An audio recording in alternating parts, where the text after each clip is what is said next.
presentation. Okay, can you all still see the presentation? I cannot see the presentation now. Do you need me to share it on my end, or are y'all able to share it? If you want to share it on your end, that's fine. And then we can take control. Yeah, and then we'll take control. Okay.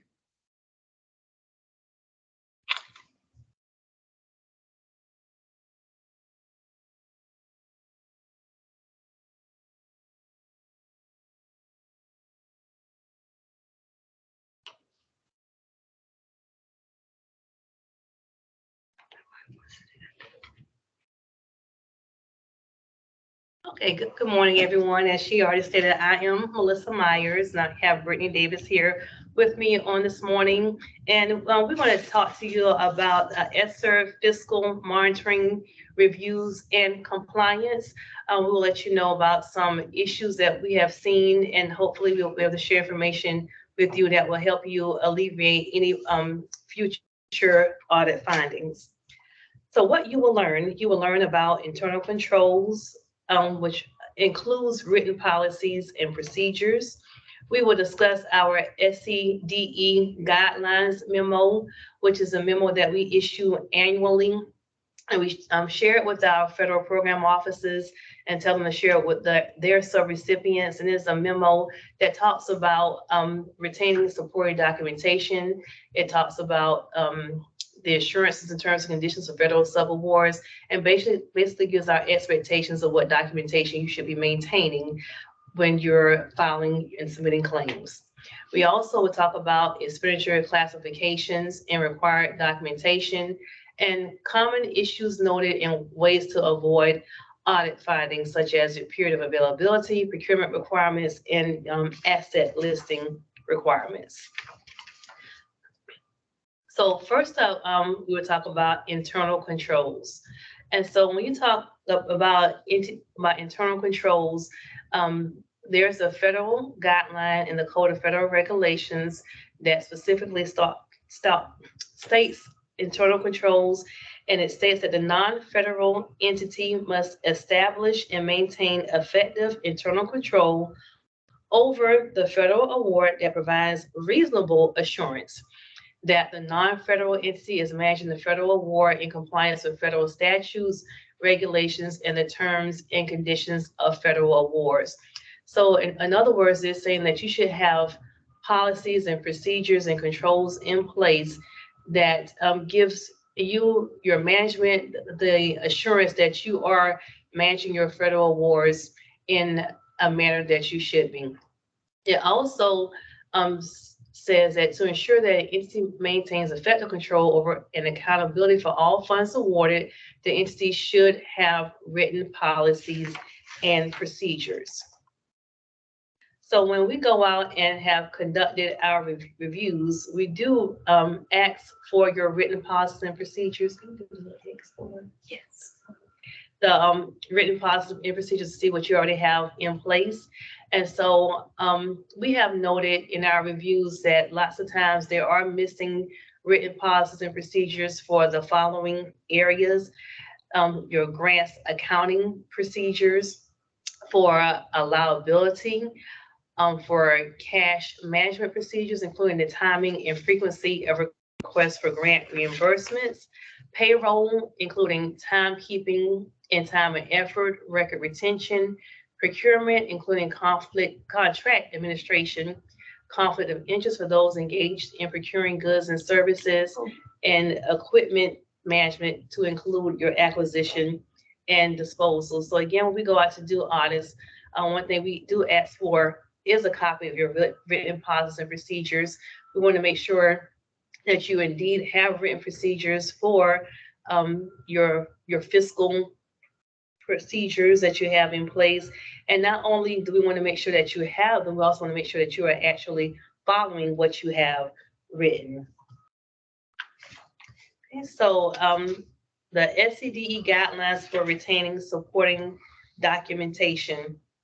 Again, as I stated earlier, it is a memo that we produce every year in the Office of Auditing Services, and it gives instructions on what documentation you should be maintaining for federal claims submitted to the SCDE for reimbursement. It is broken down into sections by the type or the classification of expenditures. We try to distribute this memo in the late summer or early fall of every year to the SCD federal program directors, who are supposed to then share it with their federal program contacts. It is also embedded in the SCDE assurances and the terms and conditions for federal subawards. So when you're assigning your assurances and terms and conditions, then that means that you are agreeing to adhere to what we have stated in the SCDE guidelines for retaining support documentation. We post this memo also on our website, and the link to where the memo is posted is included in the slides. So for expenditure classifications, you all need to make sure that expenditures are being charged to the correct function code and to the correct object code.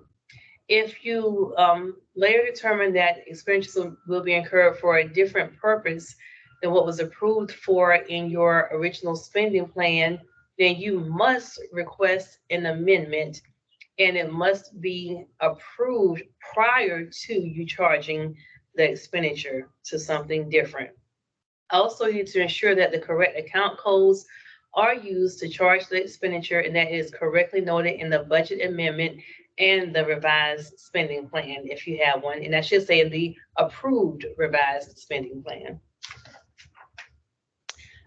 So the link is to our SCDE financial accounting handbook is posted here.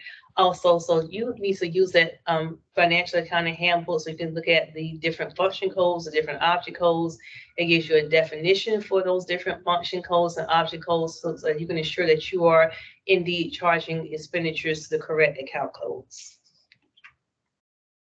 Okay, so the first expenditure classification I want to discuss is salaries. So what do we expect for you to have as far as required supporting documentation for salaries? So the first thing you must have is a record of your time and effort. So you should have an employee timesheet for your hourly employees. And then all employees who are funded in full or in part with federal funds must maintain time and effort in the form of either a personnel activity report or a semi-annual certification. The personnel activity report is commonly known as the PAR, and that is used for employees who work on multiple cost objectives. It could be 2 different federal cost objectives. It could be a federal cost objective and a state cost objective. But basically working on more than one cost objectives, and that person should complete the PAR, which is a monthly document. Then the semi-annual certification could be used for employees who work solely on one federal cost objective. So you're only working on ESSER, that's all you do, nothing else. So in this instance, you could complete the semi-annual certification. It's like it says, it's semi-annual, so it's completed every 6 months. And it's a certification by the employee that they worked 100% of their time on whatever the specific federal cost objective is. So also for salaries, we like to see terms of employment, and those terms of employment should include the employee's full name and the position description or a job title. We want to see a job description with a detailed listing of the duties. Also, there should be a record of wages and salary agreements that support either the hourly rate paid or your annualized salary for your employees. So when conducting our reviews, some issues that we have noted with salaries is that we have noted where employees were paid at an incorrect rate of pay, resulting in underpayment of staff. And if these issues, the districts did issue payments to the staff to correct the underpayment issue.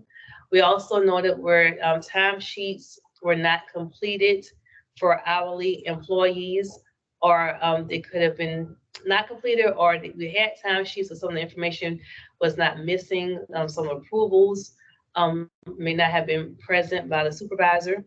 We also noted that time and effort documents were not completed. Again, so no PAR, no semi-annual certification, either they were not present at all, or again, they were present but did not have all the required elements. We also know that the emergency pay policy was not present also. So time and effort, I kind of said this earlier, employees who work in whole or in part on a federal cost objective must complete time and effort documents. ESSER funds, as you all know, are federal funds. Therefore, employees paid with ESSER funds must maintain time and effort documentation. Part D of the SCDE assurances also has language that states that our sub-recipients know that they need to adhere to the required support for salaries and wages, which again includes the certifications and the PARs. So if an employee is working on a single cost objective, such as working solely for ESSER, the semi-annual certification is required. If an employee is working on multiple cost objectives, such as a cost objective for the ESSER grant and then a cost objective for another federal grant or a non-federal grant, then that's when the personnel activity report is required. So a question that we have received a lot is asking, do I need to complete time and effort for an employee bonus paid out of ESSER funds if the employee's regular salary is paid out of non-ESSER funds? And the answer is yes. Time and effort is required for an employee whose bonus is paid out of ESSER funds.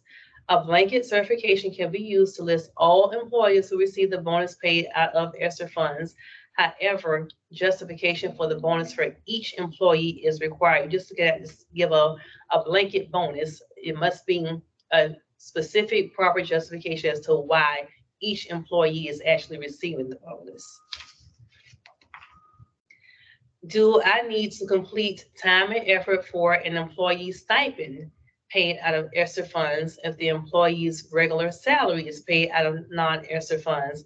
Again, the answer is yes. Time and effort documentation is required for an employee whose stipend is paid out of ESSER funds.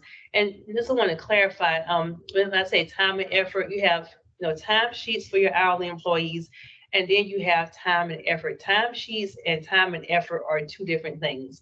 So I know sometimes we get time sheets and districts think that they have, that they have adhered to time and effort because we have time sheets. But time sheets are one thing, time and effort documentation is a separate thing. Do I need to complete time and effort for an employee who was only paid during the summer out of ESSER funds? The employee's salary during the regular school year was paid out of non-federal funds.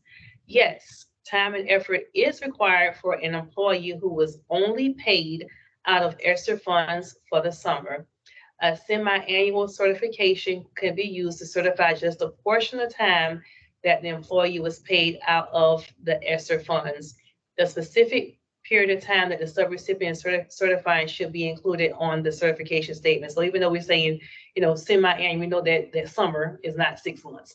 So that's why we're saying that you can certify just for the period of time for the summer program for that employees paid out of the ESSER funds. Okay, so here is an example of a PAR as a timesheet in full. Go to the next slide and show you a little bigger, so hopefully you can see this slide better.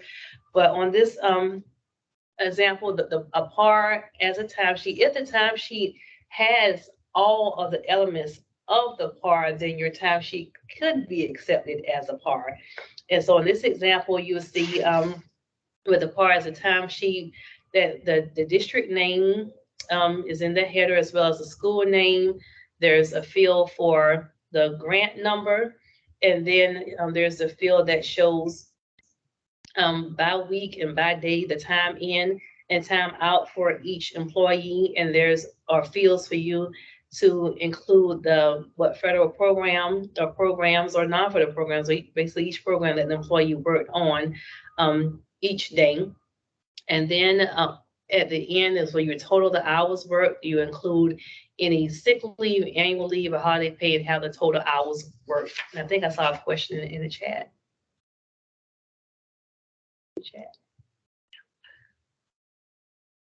The question says, how do we document for individuals' positions who are stipend based? And I think, so I'm assuming you're saying these are position stipend based, so they would need a time and effort documentation if they are using or they're being paid with federal funds. So are you saying 100% all they get is a stipend and nothing else? Because I need more clarity on the question.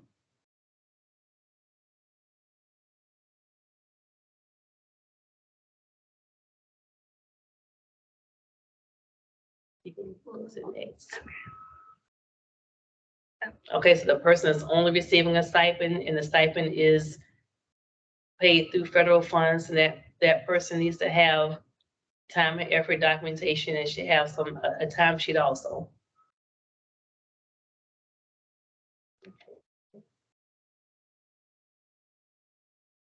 Okay, so this the next field, this is you're welcome.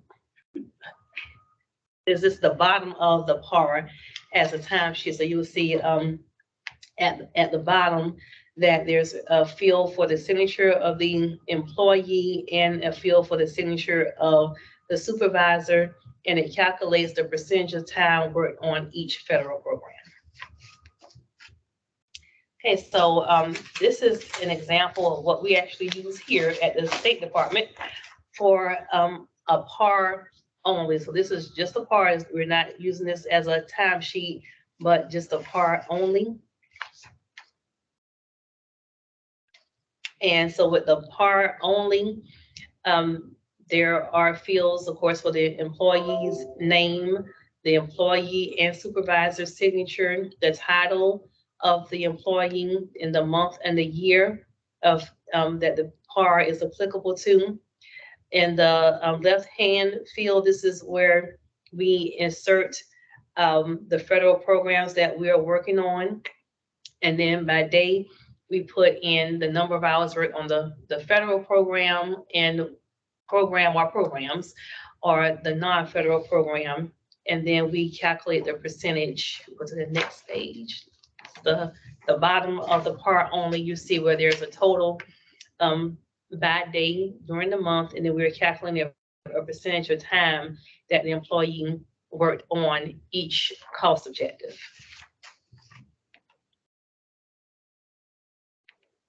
Okay, so this is an example of the individual semi-annual certification.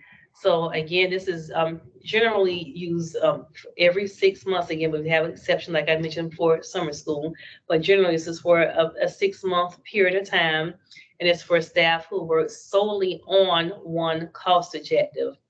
And so this certification, it says this is a certified that Jean Smith has worked 100% of her time for the period of January 1st, 2021 through June 30th, 2021 on the ESSER 1 cost objective. And there's a field for the printed name and signature of the employee and the date, and the printed name and signature of a supervisor and date.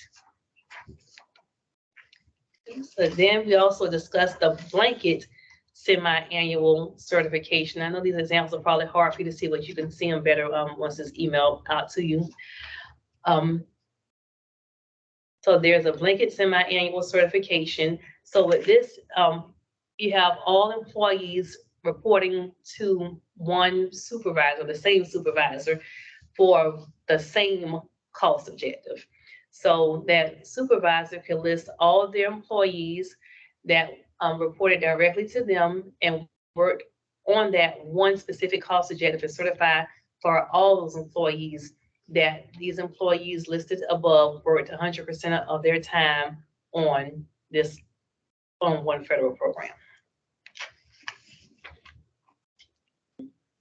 So employee benefits is the next category that we will discuss. So your documentation for employee benefits should include your payroll registers for employees. It should include copies of quarterly tax forms like the Form 941 that's submitted to the IRS. Any invoices from insurance providers that would show the employer portion that's being paid on behalf of employees, and then support for the allocation, such as any written methodology and procedures for how the entity charges benefits to state and federal programs, if applicable. For purchase services, your contracts and travel, we expect to see for your contractual services an actual copy of the contractual agreement with the terms of service, invoices from the contractor, time sheets from the contractor, and then for travel purposes, documentation for your lodging to see what the lodging rate was. You should know that with federal funds, lodging should not exceed the GSA rate unless you have approval for it to exceed that GSA rate. The mileage should be the approved IRS mileage rate for the period of time. Again, the meals reimbursed from federal funds should not exceed the state limits for meals. We also want to see a registration confirmation, and then any documentation for your transportation expense, whether it's airfare, taxi ride, you rent a car, any documentation for transportation costs. Supplies and materials. We expect to see a copy of an invoice or a purchase receipt. We also expect to see a purchase order or receiving document and packing slips, if applicable. Also, copies of checks to support payment should also be included in your documentation. So so those are all the categories of expenses that you should have. And indirect costs wasn't listed, but you should have indirect costs. Also, you should have a copy of your approved indirect cost rate and a calculation to show how you determine any indirect costs that were could claim charged on your claim. So our SCDE assurances and terms and conditions for federal subawards. So what is it? It is an agreement between the SCDE, I should say it's a written agreement between the SCDE and the subrecipient that states that the applicant will adhere to certain conditions as a subrecipient of federal funds passed through the SCDE. So make sure that you communicate with your federal program managers to ensure that you receive a copy of the signed assurances and terms and conditions. So really we're saying making sure that the finance office and the federal program managers both communicate with each other to ensure that each office has a copy of the signed assurances and terms and conditions for the grant award. Also, remember that the grantee shall retain federal grant records, including financial records and supporting documentation for a minimum of 6 years after the end of the grant, when the final expenditure report claim for reimbursement and all final reports have been submitted, unless informed of otherwise in the case of litigation. Again, this requirement is specifically stated in the assurances and terms and conditions for federal sub awards. So for all your federal awards, ESSER or not, you should be maintaining your documents for 6 years after the end of the grant. We talk about some procurement requirements. So the procurement requirements are also listed in 2 CFR Part 200, and the citation is listed on a slide from 318 to 327. You must have and use documented procedures. So when it comes to procurement, you must have a written procurement policy, written procurement procedures for your organization.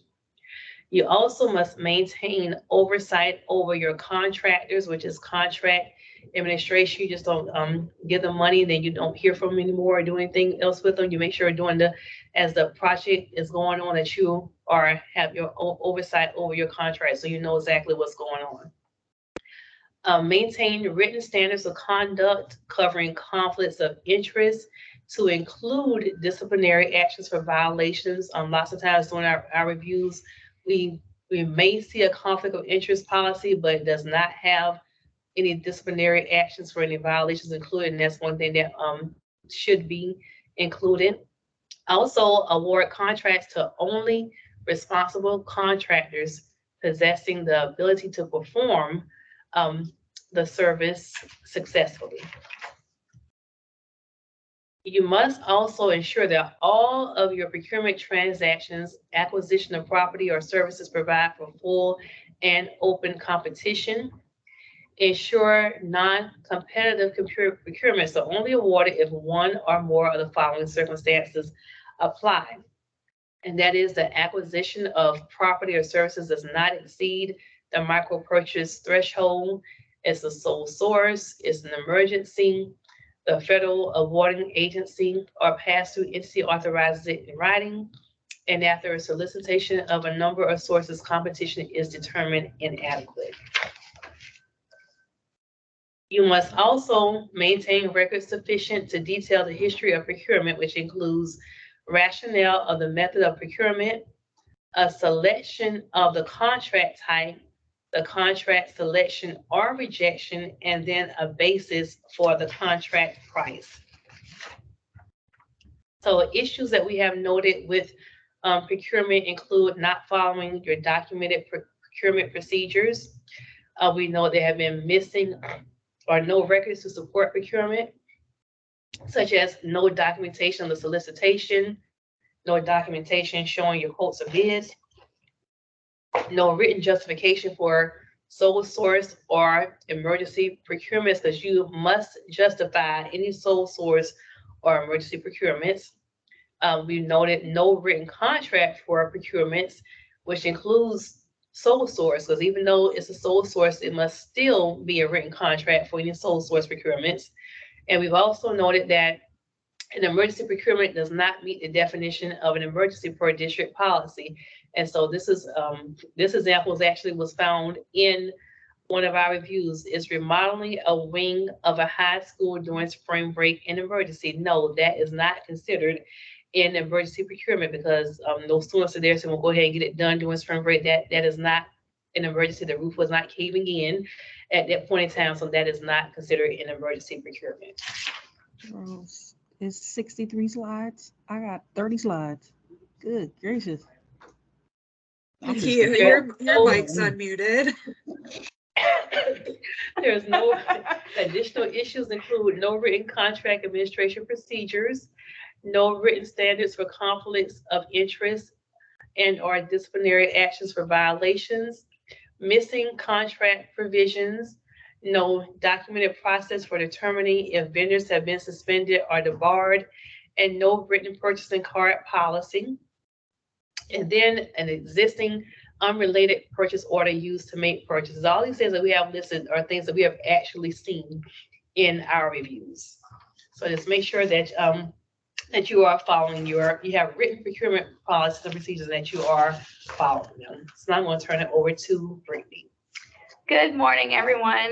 Like Melissa and Emily mentioned, I am Brittany Davis, and I will try to not have as much going forward. But to kind of tie into our procurement, we do have to talk about contract provisions.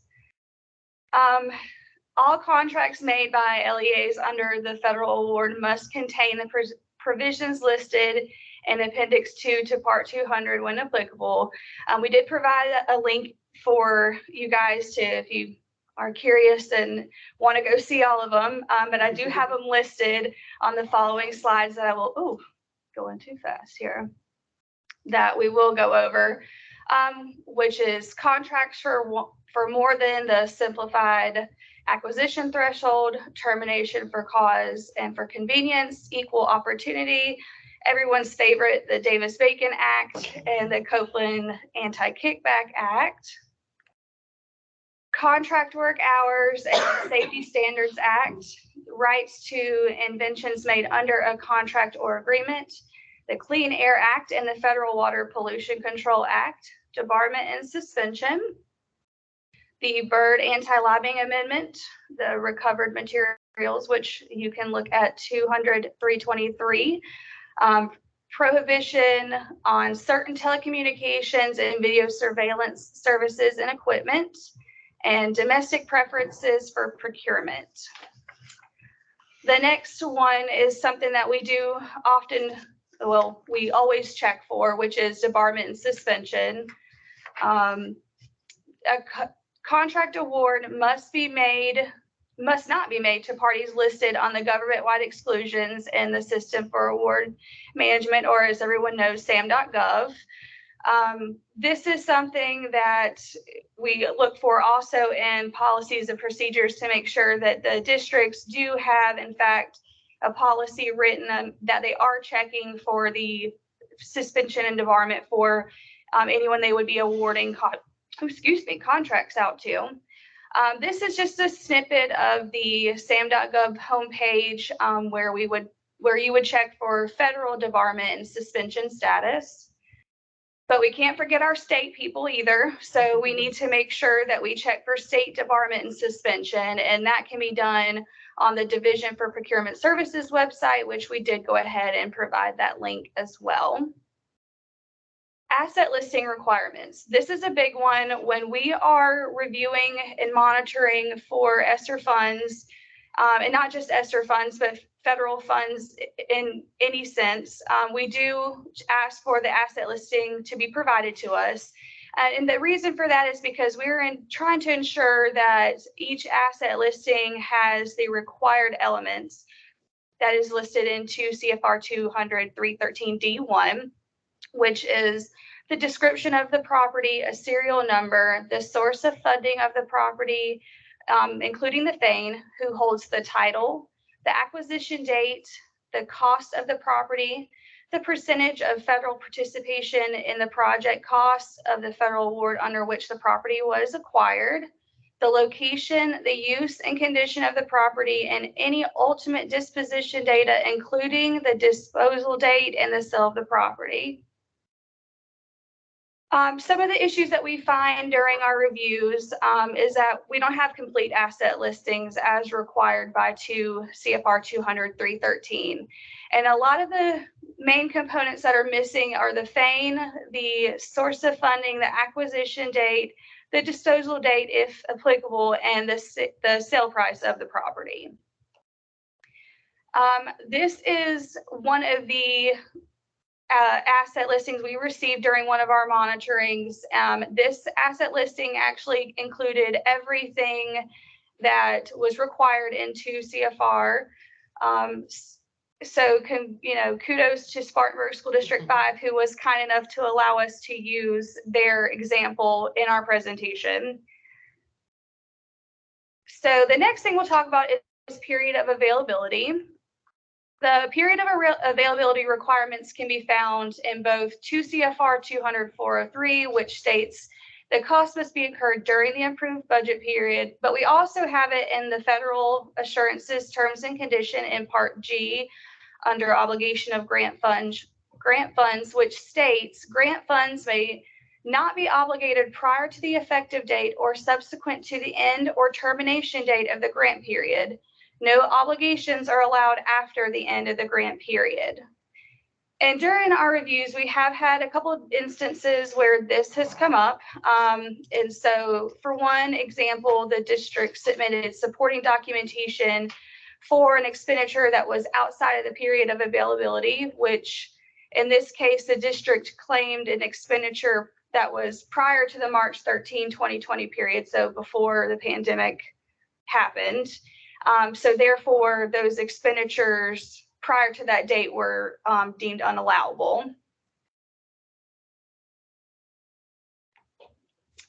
Another issue we ran into was an expenditure claimed for a prior fiscal year that was submitted for reimbursement in the subsequent fiscal year. An example meaning that the expenditure claimed for Q4 of fiscal year 2019-2020 was submitted in gaps as a Q1 expenditure claim in fiscal year 2020-2021.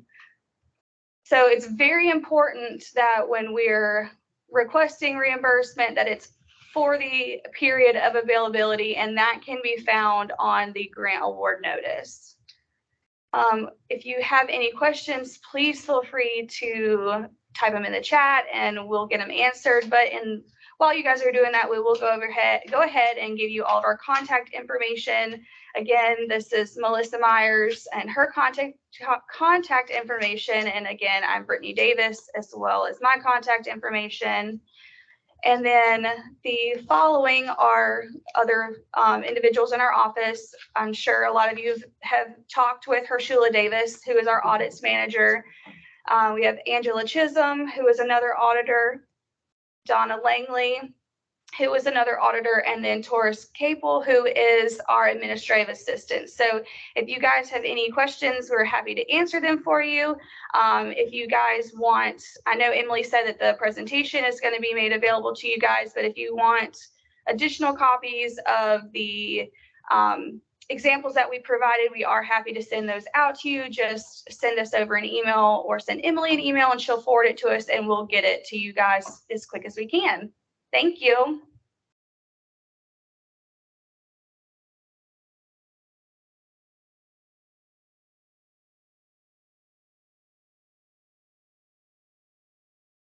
Come on, no questions? I know it's been crazy this year because I remember how many y'all got last year. The chat was just exploding. Well, if you think about it later, again, we're just an email or a phone call away. So just please don't hesitate to reach out, and we're happy to get all that stuff answered for you. If you remember something after we've hopped off. Thank you so much, Brittany and Melissa. We appreciate it. Thank you. All right, we will keep on moving along this morning. We might actually finish up early today. Next up, we have Dr. Nakia Campbell from Beaufort County School District.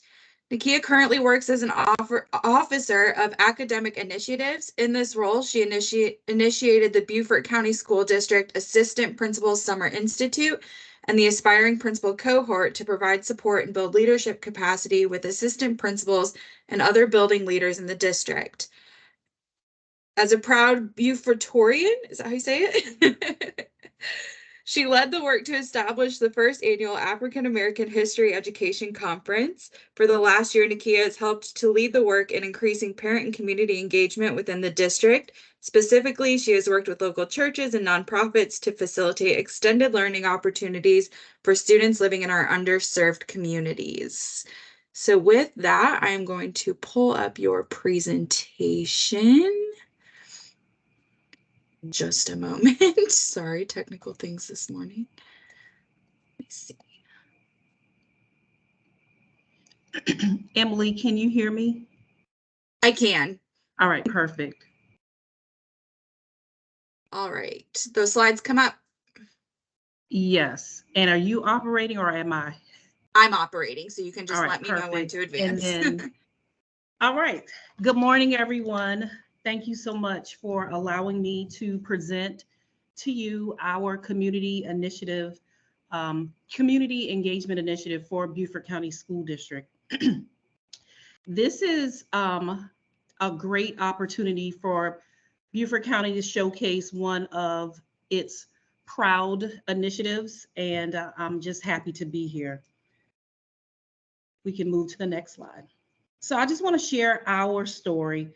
Beaufort County School District is located in the southern part of the state, and we're between Charleston and Savannah, Georgia. We serve over 22,000 students, and our students come from some of the richest parts of our state, as well as some of the poorest parts of our state. And approximately 5 years ago, our district shifted to a majority minority district. So we have seen increases in our Hispanic and ML population, and we are making strides to provide the adequate education for all students.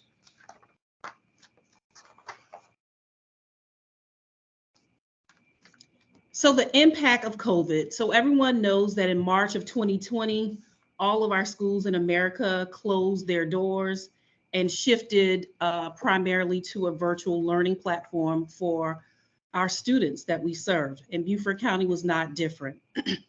In September of 2020, Beaufort County schools reopened their doors, and parents had an option for a hybrid model where our students attended school either 2 or 3 days out of the week where they work from home, the others, or parents have the option of choosing to continue to keep their children at home, being provided a virtual instruction. And so with that, we had a lot of challenges. Some of our parents needed to work, and how do I provide that support at home while I'm working? And with that, we had a concerned citizen who was actually a pastor at a local church that came to us and said, hey, we can be hubs for your students so that families can go to work. We have internet access. Can this be a thing? And actually, we had over 600 kids utilize a number of churches doing this hybrid model until we actually opened our doors in a full capacity. So that is the beginning of how we started with our community engagement initiative for our after school. And at this time, I would like to share a little video with you so that you can get a little taste of our after school program, and then I will continue in describing our program.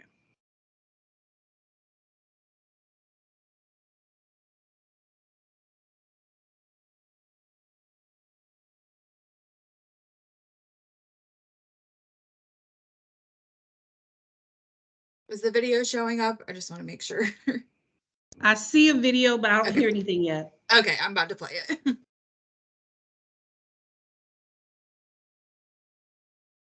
Yes, still muted.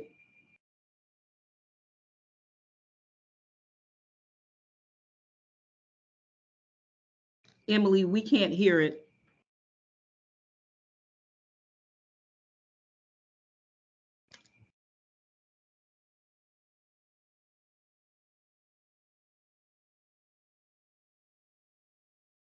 Eric, if you're on here, do you know how I can share to get the sound working as well?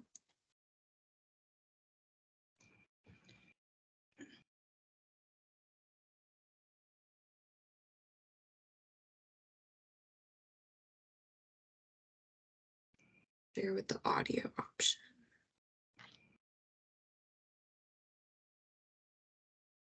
Oh, here we go. I see. Okay.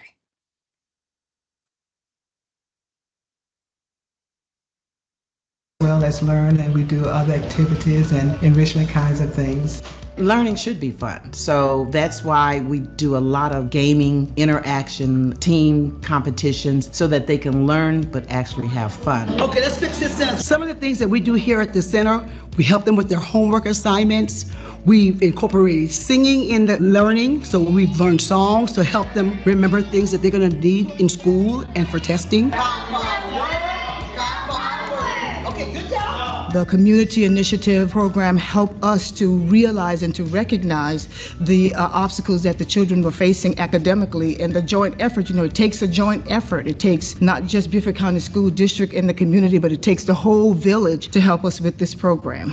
4 ways. The old adage, it takes a village to raise a child. Well, it still holds true today. Even though we're a church, we don't impose religion on the children, but we do establish relationship. And that's what I feel churches are all about. I love seeing the smiles on their faces. I love seeing them excel in their schoolwork. I love when I get a good report back that their grades are improving, that their attendance is improving at school. We've had some kids that they just maybe had been missing school a little bit, and it seems like their attendance has gotten better. So I just enjoy the interaction of seeing their smiles, letting them know that there's somebody here to help them if they need it. And then I love seeing our people work with them and interact. I get a lot of positive feedback, especially from the teachers at school, because I reach out to them to find out what we can do to help them help these kids succeed. And the fact that we actually are helping them, they're very appreciative.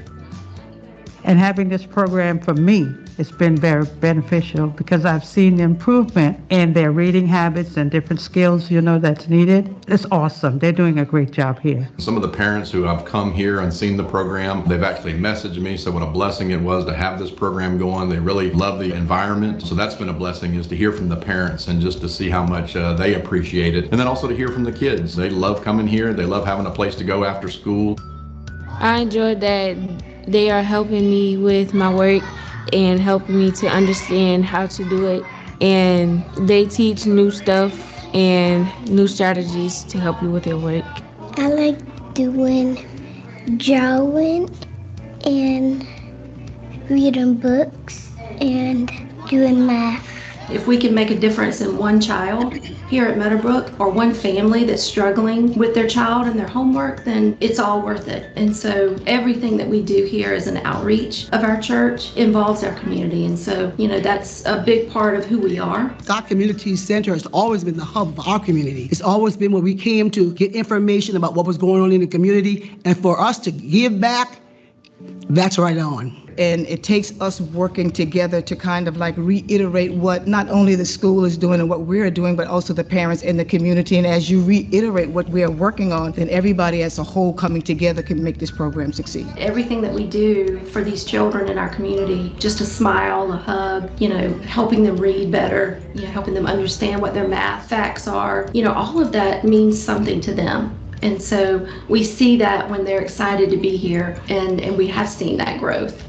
The stuff that they get us to do academically, so they try to push us to where we can reach our goals for next year. So I needed to improve on fractions and multiplying fractions and that. So I've been doing that, and I've also been doing multiplication, division games. Cursive handwriting. They teach me how to do capitals and learn how to make my letters look better. Learning is fun, and it changes who you are. It makes you a better person, and then you can share and help that learning experience with someone else. And that's what it's about, is helping each other, helping this community. If we all work together, we can be a better place. 12, 13, 14, 15.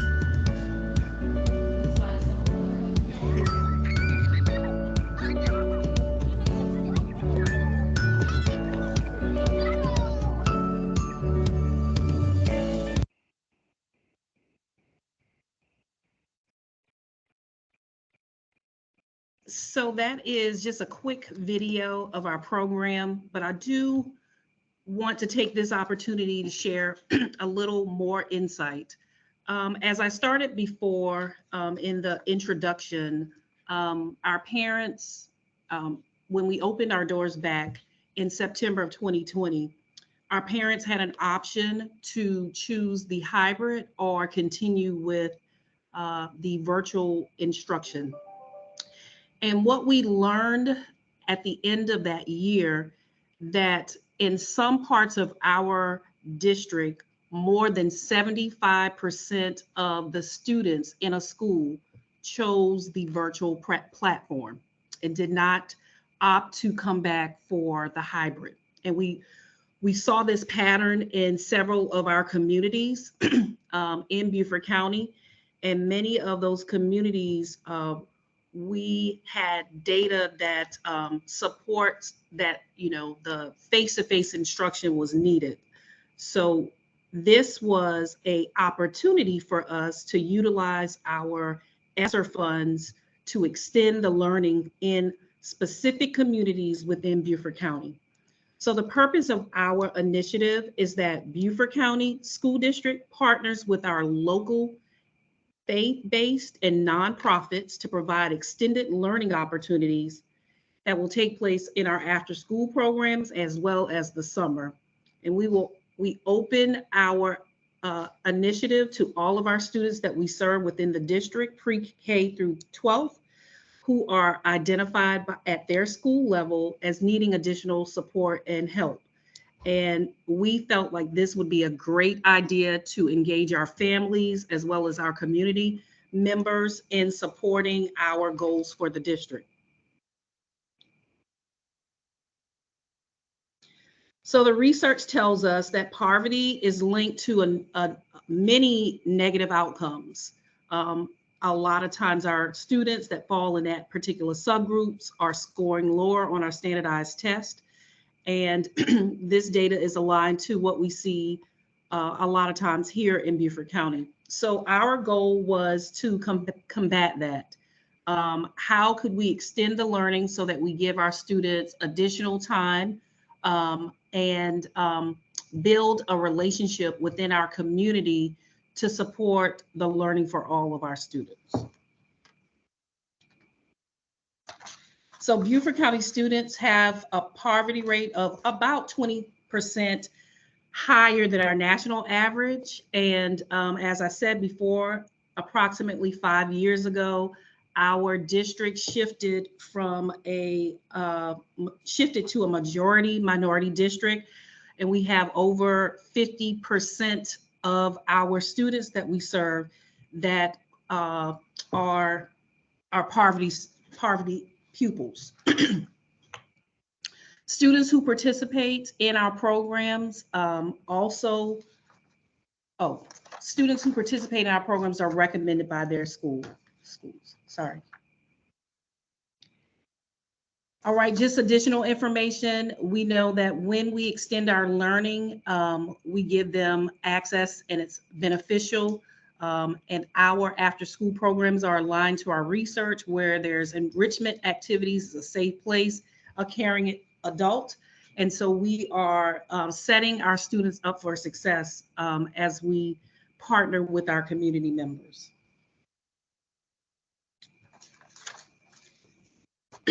We know that our extended learning programs have the potential to narrow our achievement gap.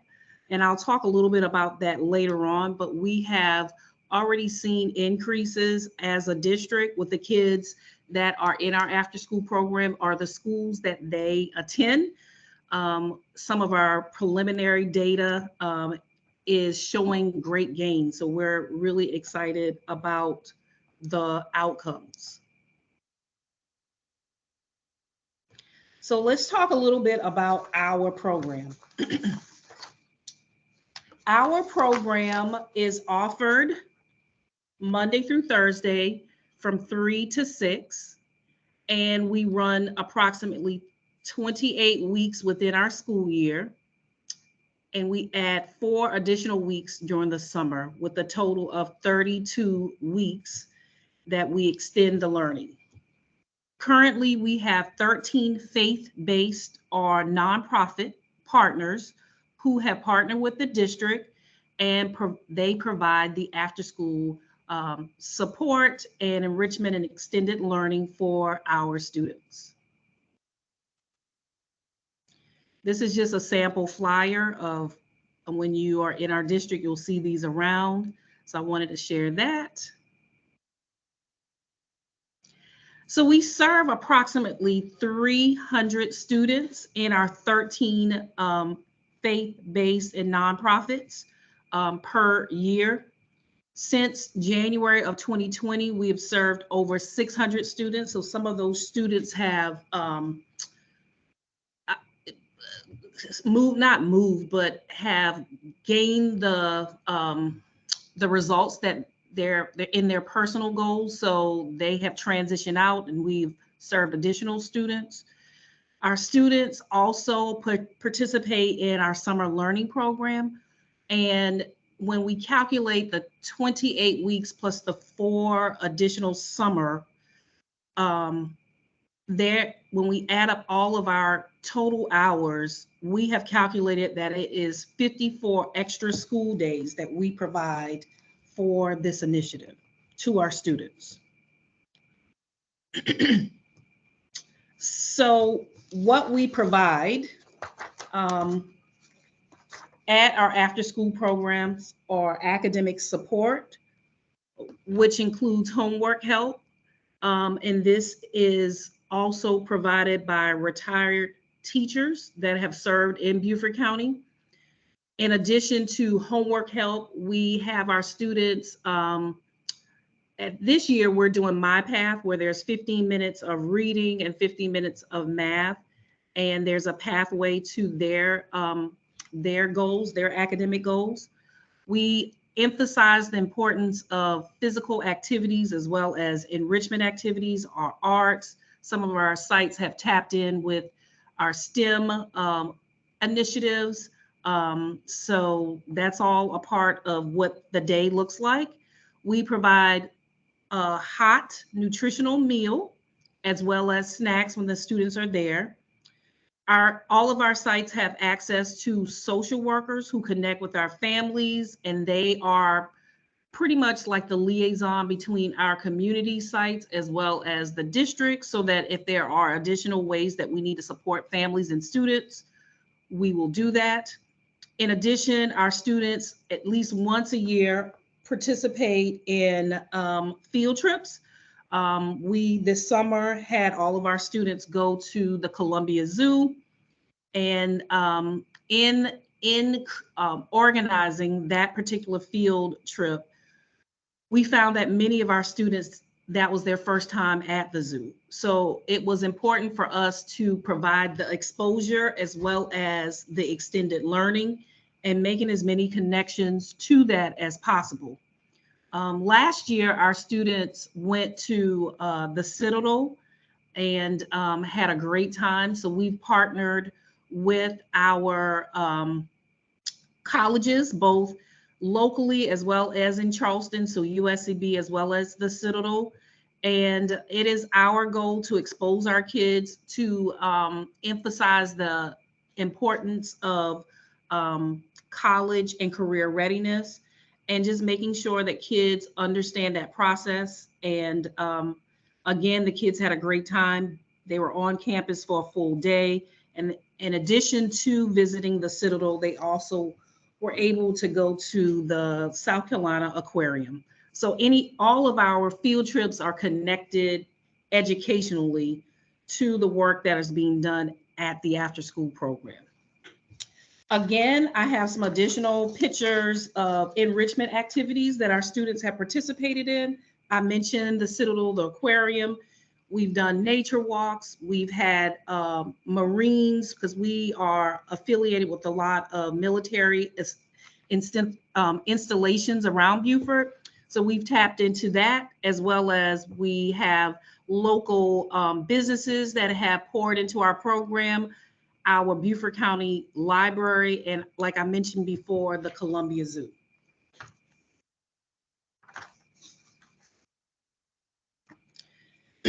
Last summer, we had a scientist. Her name was Clarice Phelps, and she discovered the element tennessine, which is a part of the periodic table.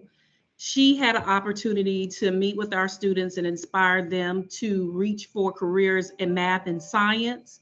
It was a hands-on activity. Our kids really enjoyed that.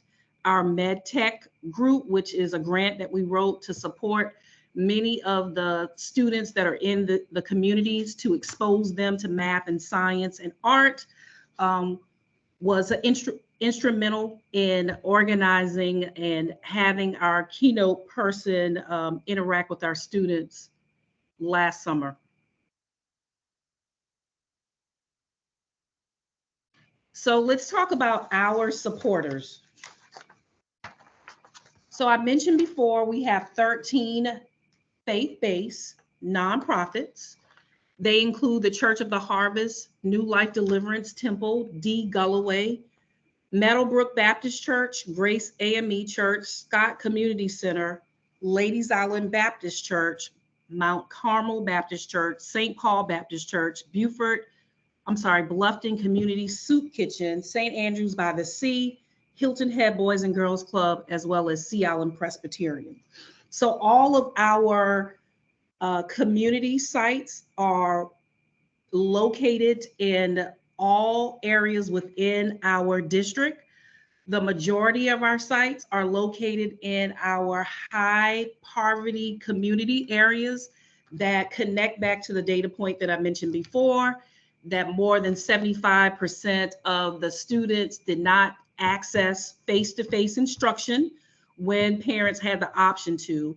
And we saw our kids slide academically. So we wanted to be strategic about where these sites were located to give our parents access to these sites so that we can continue to extend our learning for all of our boys and girls.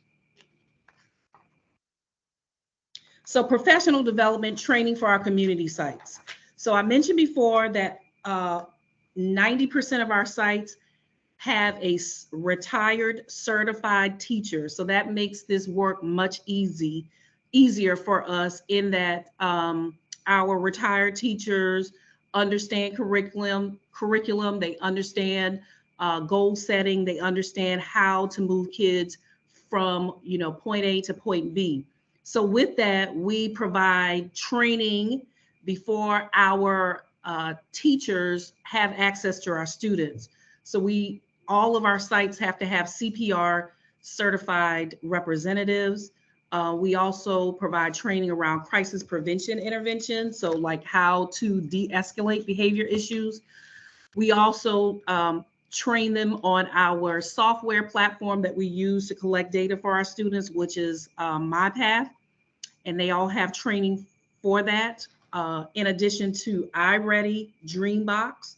And also we provide training around safe schools. So all of our site representatives or teachers go through mandatory reporting, FERPA training, and boundary invasion.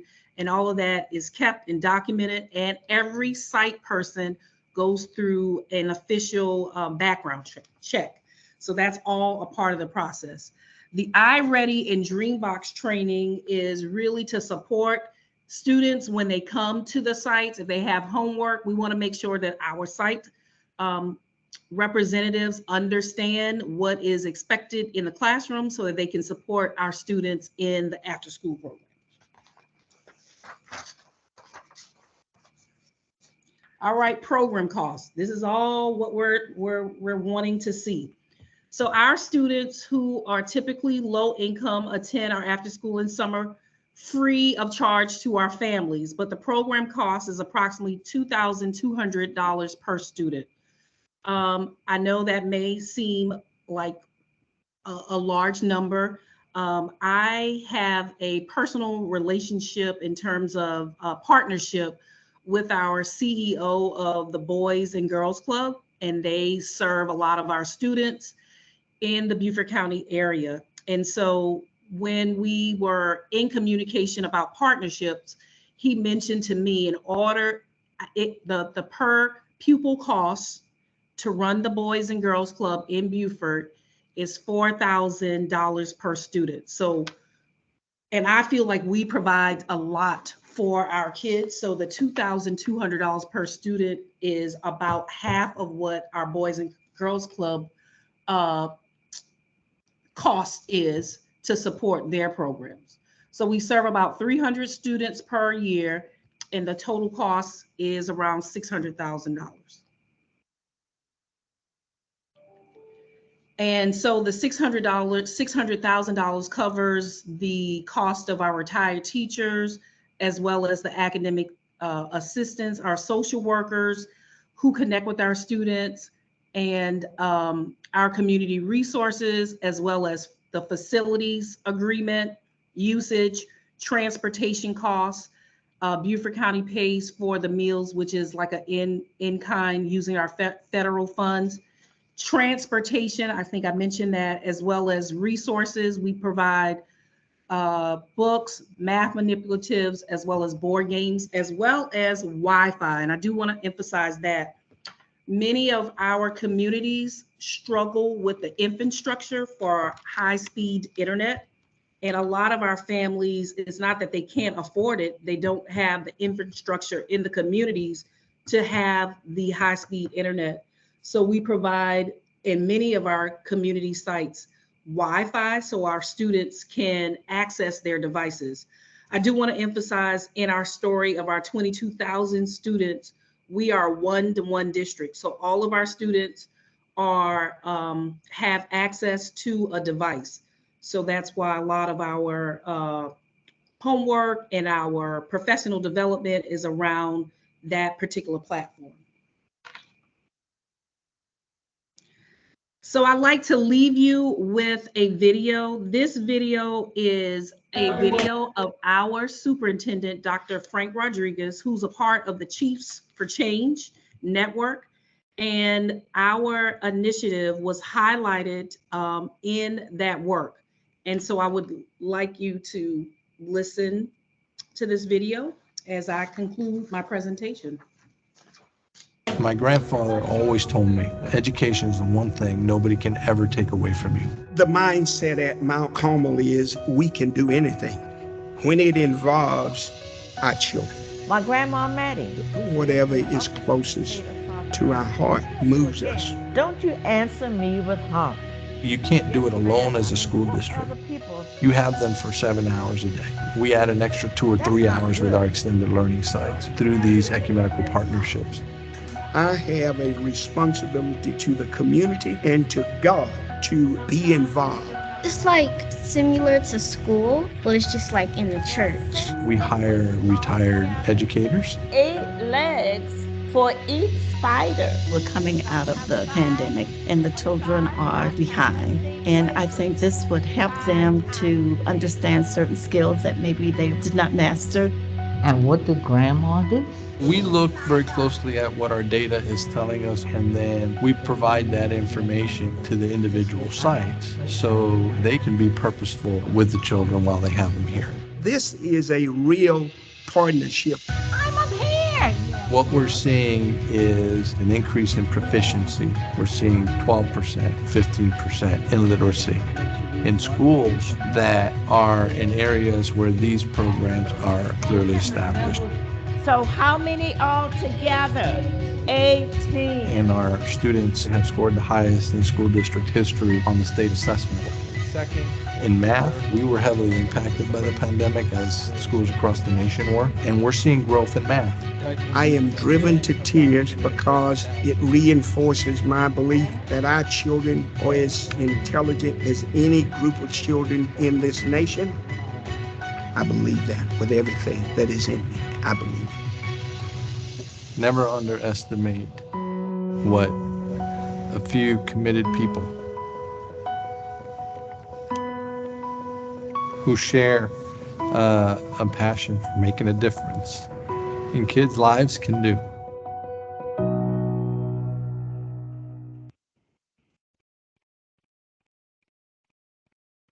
Every time I watch this video, I tear up because it is really God's work. And I know that we are taught as educators not to mix church and state. So we try to separate those lines, but it's really his work. So I like to lead with this quote: community partners are a living curriculum in which the relationship and experience drive the future. If we learned one thing from our pandemic, and our superintendent will say this, Beaufort County cannot do it alone. It requires our community partners, our families, everyone aligned to the vision and goals of the district to support our students. And if there's any learning that we took away from this, is that moving forward in the future, in order for us to reach our academic goals as a district, our communities have to be partners. And I would like to end with my contact information, as well as the works cited page of all the research that was provided in the presentation. And I'll be happy to answer any questions for you.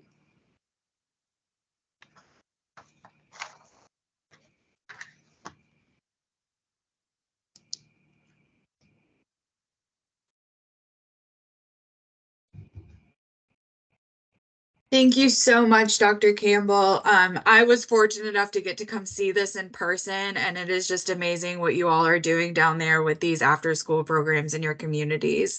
And we're very appreciative of you sharing with us today. Well, thank you. Thank you so much.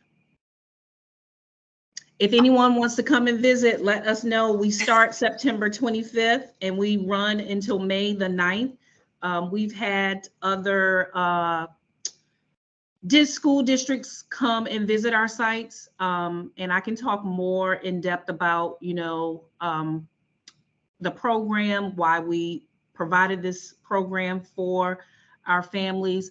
I do want to emphasize that we have additional after-school programs that are in our district, but this was just another option for families. A lot of our families that we are serving in the after-school program did not have positive experiences in our schools. So there was a little distrust with the district and schools. We found that our community partners were kind of like a liaison or in between the community and school. And we just took advantage of the opportunity, and we're beginning to see the outcomes that our kids deserve in Beaufort County. Thank you so much. No questions? I haven't seen any. Everybody's just giving you props and saying great presentation. Okay, all right. Thank you so much. Thank you. Have a good one. All right, you too. All right, all, we are quite a bit ahead of schedule, but we are going to go ahead and take a 15-minute break just to give our next presenters a chance to get ready. So we'll make it about a 17-minute break and plan to be back at 10:30, and we will finish up our day with some members from our own Office of Emergency Programs.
Should have.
All right, we are back. It is 10:30, so we are going to go ahead and move on. Our next presenter is a member of our Office of Emergency Programs here at the South Carolina Department of Education. We have Jennifer Wheeler. She is the team lead for our programming and monitoring team. She also serves as an ESSER coordinator where she works with districts on amendments and quarterly reports. She served as an educator for 8 years before joining OEP in July of 2021. So with that, Jennifer, I will turn it over to you. Hey there. All right, let's see. So I am going to be presenting for the research and data team, just some updates, some reminders about what we do in OEP, and a little bit about the annual report, but we'll talk about that shortly. So see if I can get this going. All right, perfect. So far in ESSER 2, as we know, is coming to a close. We've spent about 94% of our state's total allocation, which is great, hoping that we get closer to 100, but so far we're pretty happy with that. And as you can see for ARP ESSER, which we still have another year, we're about halfway there. So, speaking of ESSER 2 coming to a close, all funds must be obligated by September 30th. So in 10 days. And we are asking that all amendments be submitted to OEP by September 25th. That gives us that week to get all of the ones coming in approved, to ask for any clarifications that might be necessary, and make sure that you all meet that September 30th deadline. As far as being claimed in gaps, that is December 30th, and then that final quarterly report is going to be January 5th of 2024. Speaking of quarterly reports, you have 5 days after the close of each calendar quarter to submit your quarterly report, and it is going to reflect the funds that were claimed in gaps during that quarter. So speaking of that,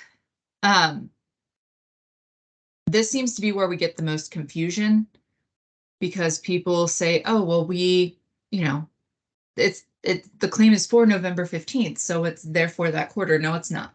Whenever you put it into gaps, that is when the quarterly report will reflect it. So the example given is if you put something in on February 15th that actually happened on November 15th, the year prior, then it will be showing on the quarterly report that is due April 5th, because that is the 5 days that came after quarter, oh goodness, I think quarter 3, which went from January to March. So then April 5th is when that would be due, because the February 15th fell during that time. So, oh, yeah, I was right, quarter 3. So this can also be found on our ESSER 2 and ARP ESSER websites. If you need a reminder of when quarterly reports are due, and like Emily said, these presentations and recording will be available on the conference webpage, so you can always refer to that. We do have a dashboard that shows each district and how much they have spent of their total allocation. And the way we get those numbers is from the quarterly reports. So if you look at the district and you're like, oh, no, I know we've spent this much, there's an issue with quarterly reports then. And amendments can be done to the quarterly report, so we can go in and change that and make it accurate, but we need you to do the amendment. As far as amending them, we did in this whole process have 2 different ways to do an amendment. So for instance, any report that you need to amend from April 5th to now, you're going to do the form stack that we do. So that hasn't changed. You just need to let us know. Like it says, email SCSR, say, hey, we need to do an amended report and do the correct one on form stack. That way we can fix it in our files and let the dashboard know.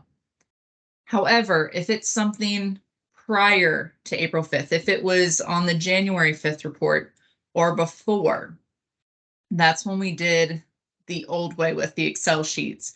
And if you need to amend that, you still can. Just let us know so that we can send that Excel sheet to you and we can get that updated. So it just depends what amendment or what report needs amended. Just let us know and we can help you regardless. Amendments, like I mentioned, please turn those in by next Monday, the 25th. To make an amendment, we've been doing this for a couple of years now, but just for a little refresher, if you need to make a change to your budget, to your scope of work, whatever it may be, you can. That is perfectly fine. You will fill out the amendment form. I know sometimes people will fill out the original spending plan form. It needs to be on that amendment form. It will be sent to us. We will check it for reasonableness, allowability, things like that. And then once we approve it, we let you know if it needs to go to OSF, the Office of School Facilities. If there is some sort of construction issue, it goes to them to get approved. Once we have all of that approved, we let you know so that you can update it in GAPS. And then finance will say, yeah, GAPS matches the amendment, good job, or there was an issue.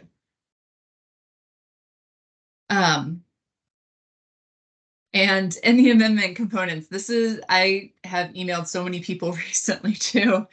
And it's okay, we're still working on it. At the beginning of the amendment page, that very first page, there's the initial narrative. So what amendment are you making? You need to include what is being changed, the function object code, what category is that function object code and change being made, and what's the purpose of it? Why are you making this change? Once you have done that, then let's say you were making a change in category 2.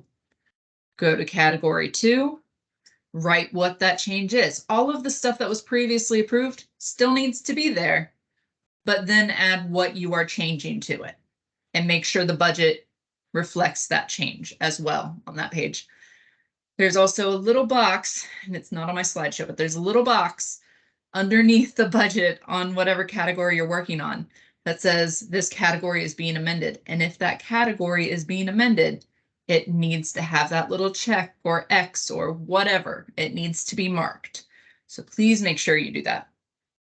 And then on the very last page, after you've done all that to all the categories you're changing, that very last page is the budget summary. And that the remaining balance cell on the far right needs to be 0. So the total allocation versus what is spent, you should end up with 0. Another thing I see in amendments is, I know it seems easy, especially because it's electronic, but please make sure the superintendent's signature and updated date is there. Some people just leave it from the last time an amendment was made. I am sorry, but if you try to make an amendment now and the date still says May, especially of 22, I'm going to send it back. So please make sure all of those things are done. Now, when it comes to ARP, whole nother ballgame. Amendment process is still the same. However, if a substantial change is made to the spending plan, you need to have public input. And if the spending plan has changed and it was enough to have public input, the ARP plan, that PDF that you keep on your website and that you've sent to us, that also has to be updated and sent to us. So please make sure if there's a substantial change that not only are you sending the amended spending plan, but the amended PDF. That's going to be super important as well. Your return to in-person plan doesn't have to be as strict when it comes to amendments, but it does need to be reviewed every 6 months or as often as needed, but at least every 6 months. Now, some people don't have any changes. That's perfectly fine. If no changes are being made, we still need an email just saying no changes were made to let us know you did indeed look at it. You did that 6-month revision, but nothing was changed. So either every 6 months we'll get an email saying, no, we didn't change anything, or here's our updated return to in-person plan. Either one will work. And that is coming up soon, November 2023. So please make sure you get that to us in a couple months.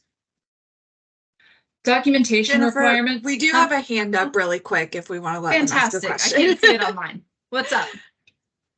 Vanessa, you should be able to unmute and ask your question. Okay, thank you so much for, and I will, and I'm hoping that you're, yeah, you can take the question. Oh, wait a minute, I'm muted. Okay, hold on. No, we can hear you. Oh, you can hear me? Okay, okay, all right. So I've got one question about other awards that are kind of couched in Art Esser, like the mental health grant. Gotcha. That's due December 30th. Jennifer, is there any possible way, I mean, that can be extended? I know it's coming through another program office, but it's pushed through to the Art Esser funds, you know, which have a September 30th end date, 2024 end date. I was just wondering if that could be revisited by any snowball's chance. And then the second thing you just mentioned about public input, every 6-month requirement, I've done something where I've done a thing where I'm trying to get public input because and I've done everything a little differently. You guys don't have a particular parameter by which we should be getting that public input. Like, are we required to put an announcement in the newspaper? Are we required to have a face-to-face? Or in my case, I'm inviting people to review the plan and then send their comments to our email address for ESSER 3. Those were my 2 questions. Thank you for taking the question. Okay. Yeah, no problem, of course. First, I'll address the state reserve question about the mental health. That one, I don't know. I haven't heard anything about an extension, but you know, of course, I will take it back to the team, ask, but don't hold your breath Hey, for that Jennifer, one. this is Tanya. Vanessa, if you don't mind repeating that first part quickly for me, maybe I can answer that. Sure. The mental health award, this mental health award and the district summer leadership award, and then there's another one that was all done as part of the state reserve and came down to districts. Yes, right. ma'am.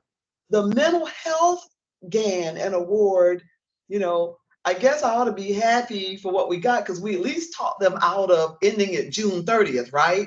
Well, it does end December 30th, and I'm just wondering if there's any possible way that could be extended. That's all. No, ma'am. We know you guys, look, you quote unquote bullied me into the December deadline, right?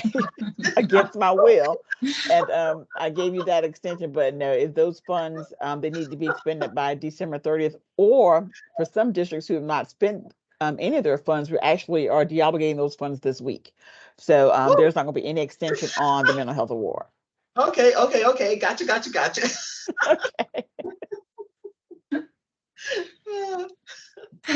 Well, thank you, Tanya. As for the second question about the public input, what you are doing sounds fantastic as far as inviting people to review it and give their comments. I've seen some people send out surveys or emails saying this is what we're going to do.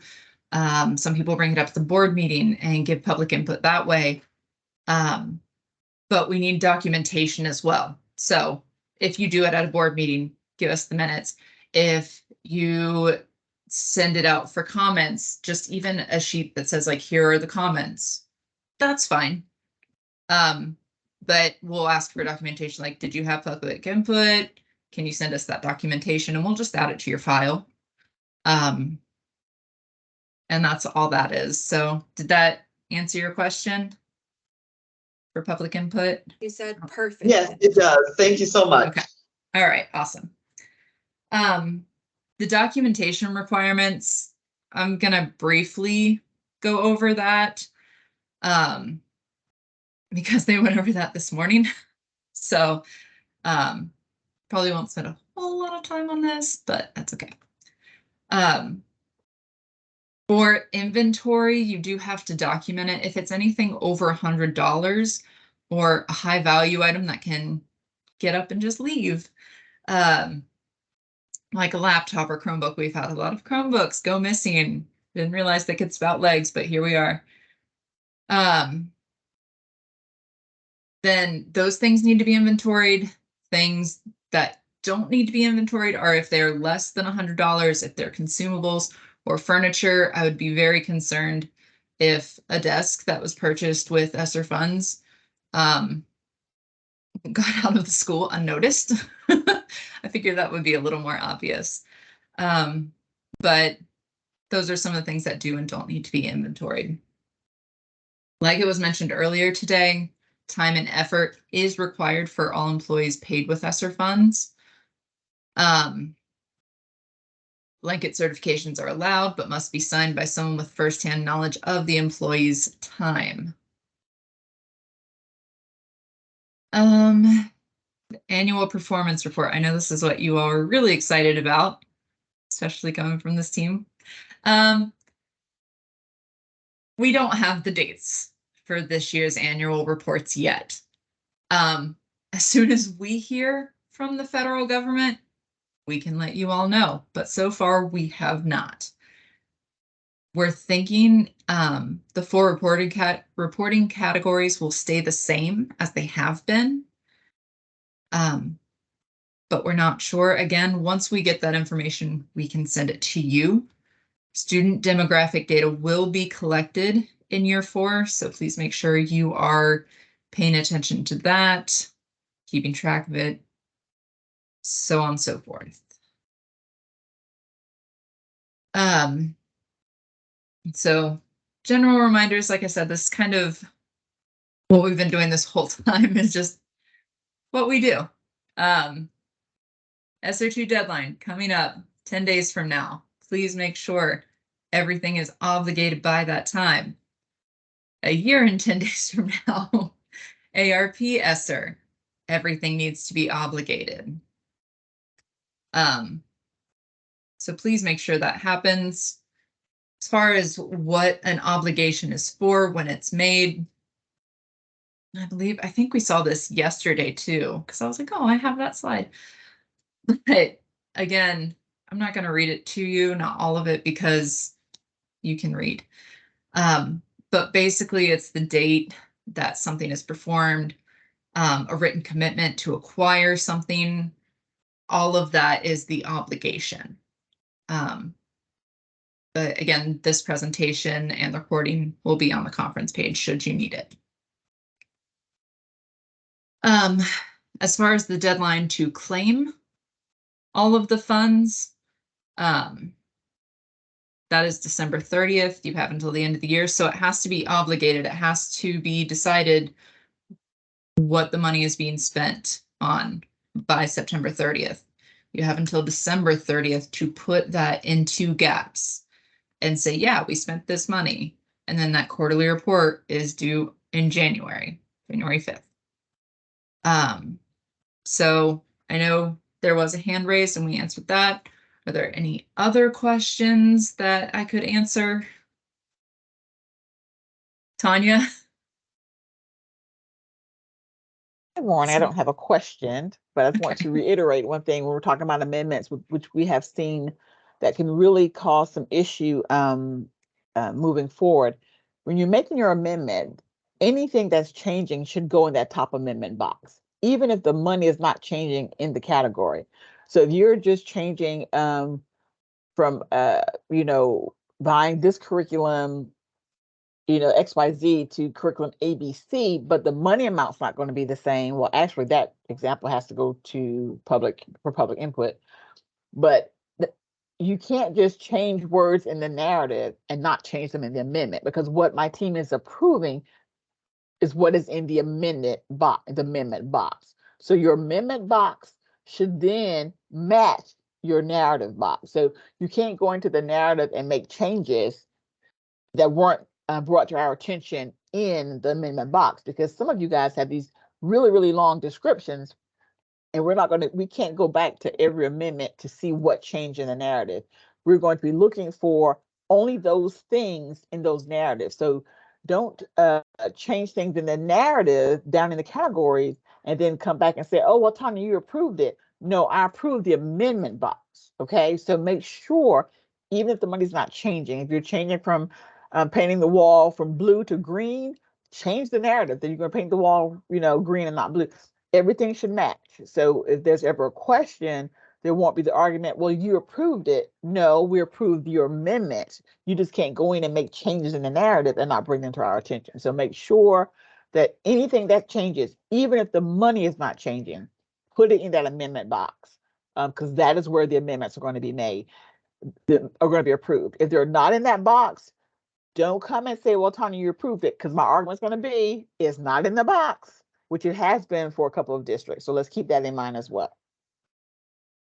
Thank you. So just to clarify, it needs to be in this initial narrative as well as the category. If it just gets put in the category narrative, that's not what we're approving. We're looking for what's in the initial narrative and then comparing it to the category narrative. So if it's not in this first one on that first page, don't try and sneak it in the category.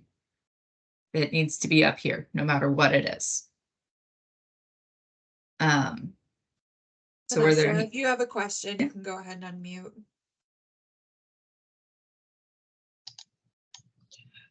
And not a question, but I also wanted to add to what Ms. Tanya said too. We even take it even further down to make sure it matches in gaps, because what we found is, when someone has claimed, my finance person claimed some money by mistake, and money has to be put back so it can match the amendment, even in terms of what we've written in the plan. It's been a nice little Texas two-step we've done over the couple of years, but we have found, we learned that, it has to match. You want it to match in your narrative, but then it got to match in the finance system as well. Mm-hmm. You'll be hearing from us if it doesn't. That's for sure. Thank you for sharing that. Kermit, yep. Any other questions?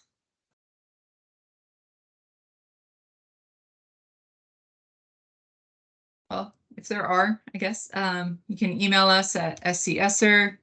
My email is on here, as well as John Massingill's, if you have any questions for us. And one more thing, we will be adding Emily Langston to that list. She will be taking over any of the districts that were assigned to Sydney Arsenault. She has moved on to bigger and brighter pastures. So those folks who've been dealing with Sydney, you will be working directly with Emily. Congratulations, Emily. Thank you, Tanya. Happy to be here. All right. Thank you so much, Jennifer. We appreciate it. Next up, we have Dr. Otis Reed, who is a veteran educator, began his teaching career in 2021 in Sumter School District 2. Throughout his career in education, Dr. Reed has served as a teacher, assistant principal, and principal in Clarendon School District 2.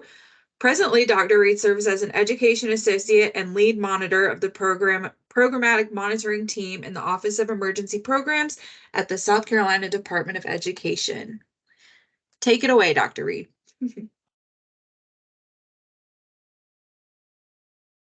Your mic is muted. Okay. Thank you. You may have some feedback, so hold on one second.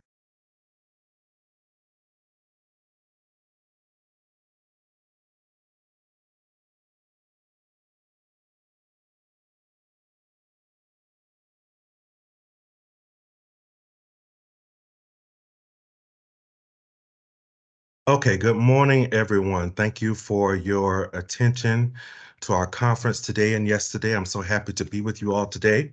Thank you, Emily, for this opportunity to talk about ESSER program monitoring. Just to be sure you all can hear me and you can see my presentation. Is that right, Emily? Yes, we can see it.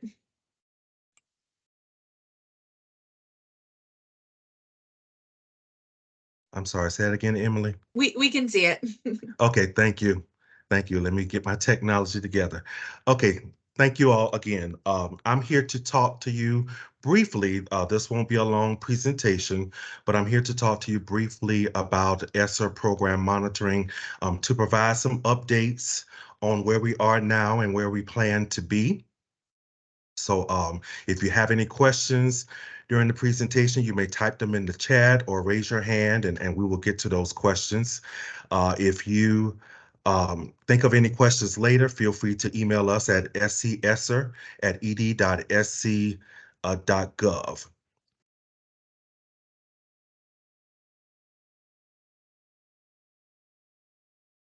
Here is a copy of the uniform guidance, which requires the State Department of Education to monitor your spending of ESSER funds and to monitor your ESSER programs. For the purpose of this presentation, I focus strictly on the program monitoring. You heard a lot about the fiscal monitoring earlier, but this presentation is solely based on program monitoring. Here is a timeline of the monitoring process for this school year. This is a timeline that we try to stick to as much as possible. However, there are times when dates may have to change a little bit, but we try our best to stick with the dates that are here. So please keep these dates in mind. As you can see, phase 1 has pretty much completed, although your self-assessments are in the review phase by our team. Phase 2 is the desk audit. Not all districts get to participate in the desk audit, but you will be informed of that when that time comes. We also have phase 3, which is the field monitoring portion of our process. Last year, we had the opportunity to visit several great districts across the state, and we're looking forward to doing that again this year. And the last phase is the corrective action plan. And you will be informed if you will participate in that portion as well.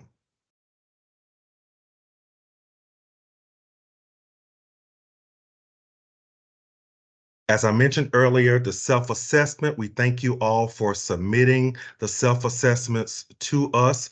We are in the process of reviewing those as we speak. And again, like I said earlier, you will get some feedback around mid-October about the self-assessment, and you will be informed if you will move on to the desk audit. So thank you for bearing with us. That is a work in progress for us.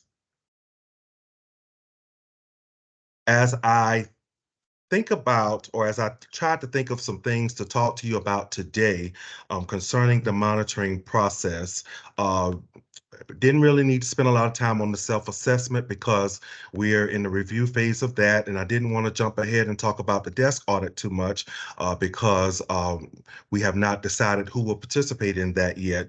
I thought about the self-assessment and thought about some portions of the self-assessment that may need some emphasis. And one of the main topics that came to mind is sustainability.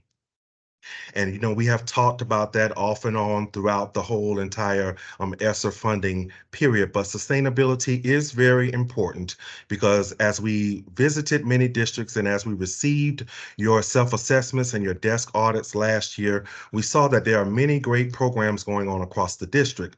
Unfortunately, as we all know, by September of 2024, the funding period will be over. But we're hoping that the programs that served you and your students well, that you will be able to sustain those programs to give your students exactly what they need.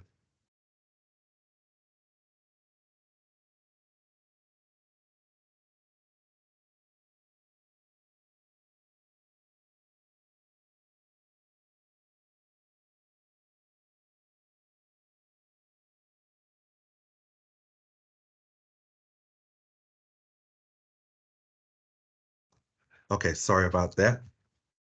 So we're going to talk about sustainability and what you can do, some things you can do to start the sustainability process in your districts.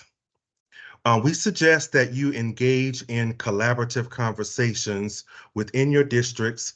You may have leaders in your districts, teachers in your districts, people who had a direct hand in the ESSER process that you want to talk to about the sustainability piece. That is very important, as I said earlier. You may also want to include diverse stakeholders in your conversations about the sustainability of your programs. As we saw earlier, there are people in our communities who are very much interested in the programs that are going on in our districts. So you may want to include stakeholders in your plans for providing sustainability in your districts. And while you're talking with people within your districts and within your communities, you may want to reach outside of your community to talk to some people who are in other districts, in other counties, who have great programs going on. Like we saw earlier, Beaufort has some great things going on. We saw Colleton County yesterday. They have great things going on. And there are many other districts with a lot of great things going on. Our department, we have asked districts if they would be welcome to hearing from other districts across the state to talk about their programs and their successes, and who could provide some advice or some feedback on how they could go forward. And they have agreed to do that. So if you would like to be in touch with other districts, other communities, let us know and we'll put you in touch with them. The next suggestion is analyzing the data. We heard a lot about analyzing data on yesterday. We also heard a lot about that today. Of course, as educators, we know that data needs to drive our decision making. It needs to drive everything that we do to serve our children. So please take the time to look at your data and figure out which programs would serve you and your students well by sustaining them past the funding period. So please look at that data. And many of you have already reported to us in your self-assessments and desk audits that you have processes already in place to gauge the effectiveness of your program. So use the processes that you already have to help drive your sustainability process. And again, like I mentioned earlier, get feedback from stakeholders within your districts and within your communities.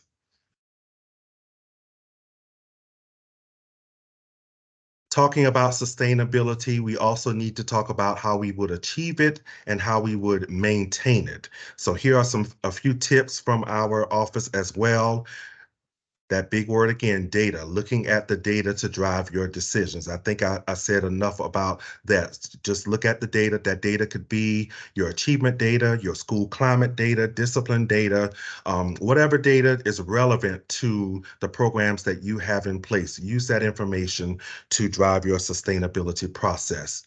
You may want to leverage existing funding sources.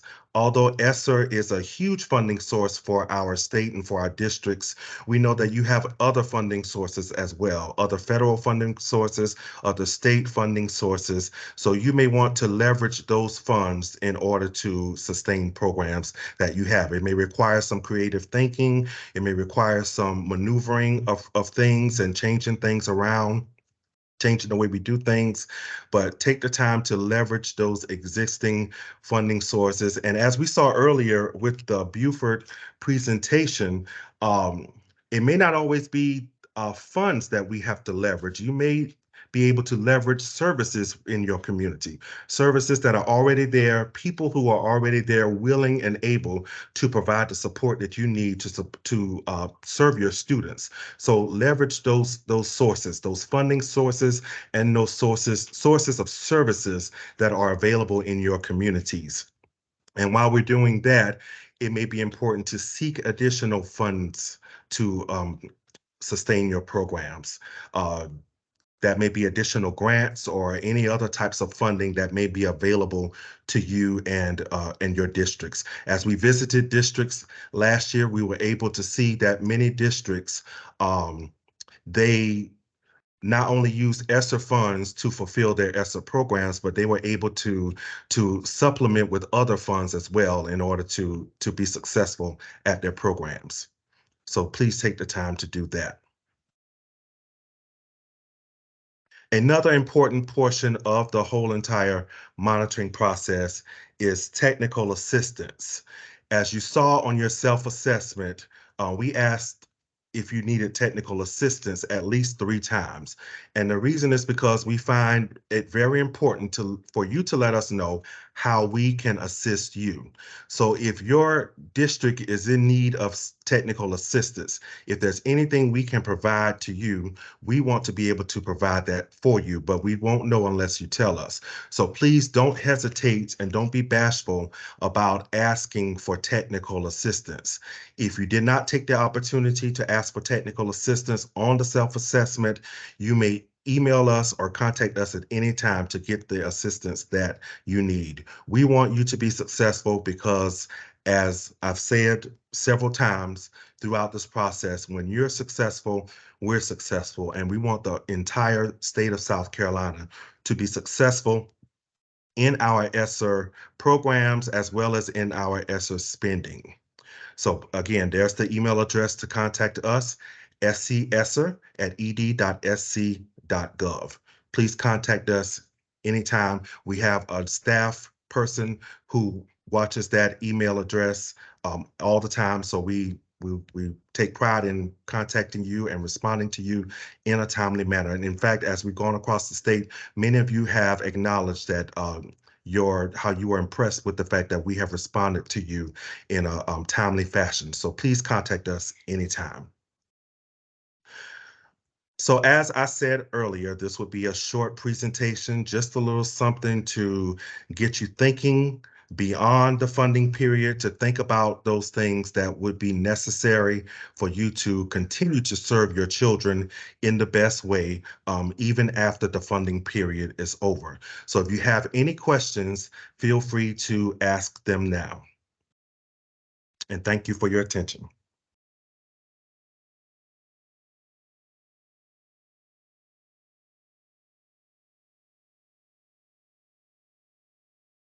Thank you, Dr. Reed.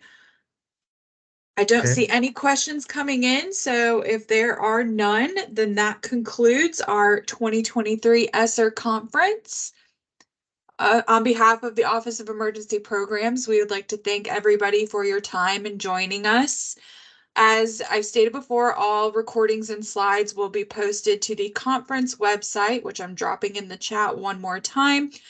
Those will be made available after they've been made accessible per our SCDE guidelines. So it may take a few days, but you can go ahead and bookmark that and join or check back when those are uploaded. And as we've stated, if you have any additional questions, please email scesser@ed.sc.gov. Thank you all so much.